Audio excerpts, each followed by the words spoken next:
Welcome to our channel. Today we how to activate H&R Block for real estate tax filing strategies, complete guide step by step clearly. Begin by gathering all necessary documentation related to your real estate investments.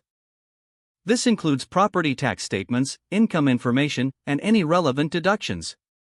Next, visit the H&R Block website and create an account if you haven't. Once logged in, navigate to the tax filing section of the site. Select the option for real estate tax filing strategies.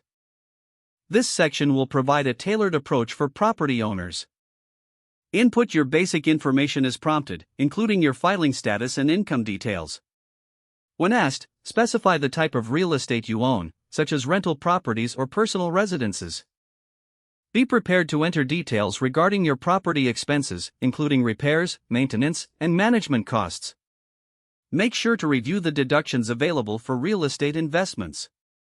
Common deductions include mortgage interest and property depreciation. Utilize H&R Block's tools to determine eligibility for various tax credits related to real estate.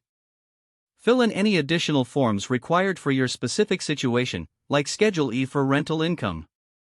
After inputting all data, double-check for accuracy to avoid potential issues.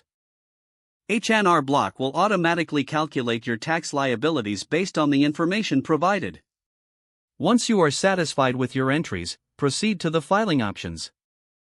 Choose between e-filing or printing your return for traditional mail submission.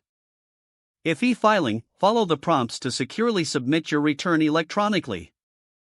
For physical submission, ensure your documents are correctly formatted and mailed to the appropriate address. After filing, keep a record of your submission and any confirmation emails you receive.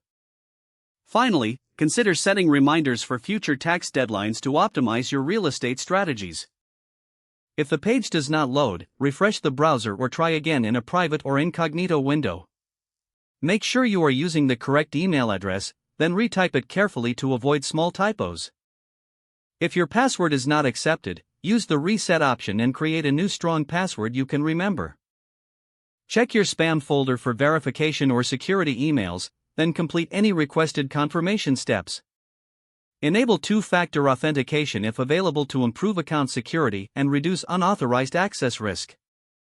After signing in, review your profile details so your contact information and settings are accurate and current. If you see an error message, note it down and try again after restarting your device and internet connection. Don't forget to like this video and subscribe to our channel for more step-by-step tech guides.